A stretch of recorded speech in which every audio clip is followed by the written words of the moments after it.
Combo. You want some milk? Yeah. Okay. You want some milk? Yeah.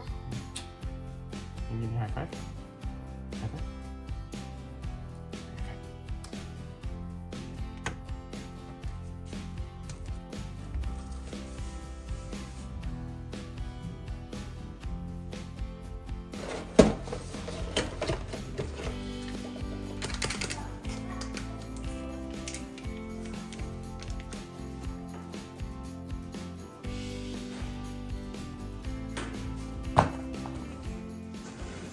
During the week of a race, I do feel some nerves. I feel a little bit groggy, but if I'm able to do a tune-up workout in the middle of the week, usually that kind of like passes and I will feel pretty good and confident.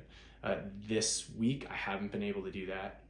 We got like a huge winter storm and now I've been on my treadmill, which is actually kind of broken. At least it's working, but it only works up to a certain point, so I can't really do anything faster on the treadmill, which is pretty frustrating. Nordic Track, please fix my treadmill. Still waiting. Now I've noticed in winter, I find myself thinking that I would absolutely love winter if I didn't run. So I do run, so sadly I am not loving winter. So do I taper for a half marathon?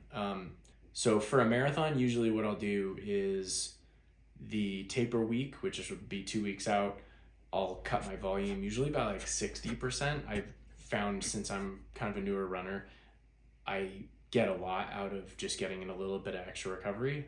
So tapering significantly seems to help me versus I think some other people, they don't really taper as much, or they'll kind of keep their volume steady and they'll lower the intensity. For me, I'll usually lower intensity by 40% and then also lower volume by 40% that taper week. For a half marathon, I kind of just naturally had a little bit of a taper, which I didn't mind because this race is kind of a goal race for me because it's flat and fast and it's down the street, so to speak. So I'm hoping that that's conducive to me running relatively fast. When I taper for any race, there are 3 general rules that I follow. First rule is, the first rule, too much? Too long. Okay, sorry. The first rule I follow, no, volume or intensity or both. The first rule I follow, is that the way to say that? The first rule I follow, sorry. The first rule I follow when I taper is, I burped.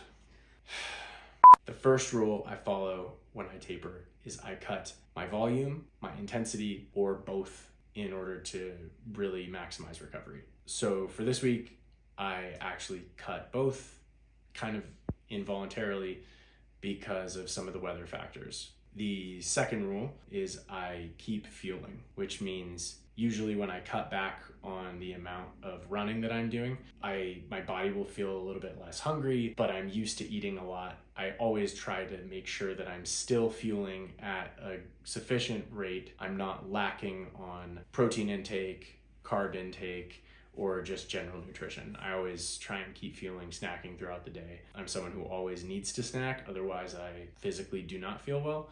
So that's really important to me, just make sure that I feel really strong heading into a race, but I also need to be very careful not to overdo it because I suffer from some GI issues that can affect my running. So I always try and be smart, but balanced with my diet and my fueling. The third rule I follow is don't get greedy, which applies really well to rule 1 and rule 2, which is don't get greedy with mileage, don't get greedy with intensity, don't think about Strava or what other people are thinking about my training. I do my own thing. I coach myself now, and it's really worked out well for me because I can feel out the way my body feels, the way I'm responding to training, and just really kind of optimize the whole picture. And I enjoy that, but also I need to make sure that I keep myself in check and I don't get carried away. So getting greedy can mean, maybe you're eating too much, maybe you're not eating enough and you're slacking, maybe you're doing less mobility because you have more free time and you feel like you don't need it because you're not running as much. Really just trying to keep everything in perspective and be smart and not forget your training, because even in a taper, you're running less, you're still training, you're still preparing, and you need to make sure you treat it that way. Tomorrow's Friday, gonna head down to Phoenix, go swing down to the expo in Mesa, pick up my bib and do a few things, bring the kids and show them around, have fun. Get to bed nice and early so I can wake up at 3:30 and make it to the 4:30 a.m. bus in Mesa, which hopefully they change the bus times in future years. It's pretty early.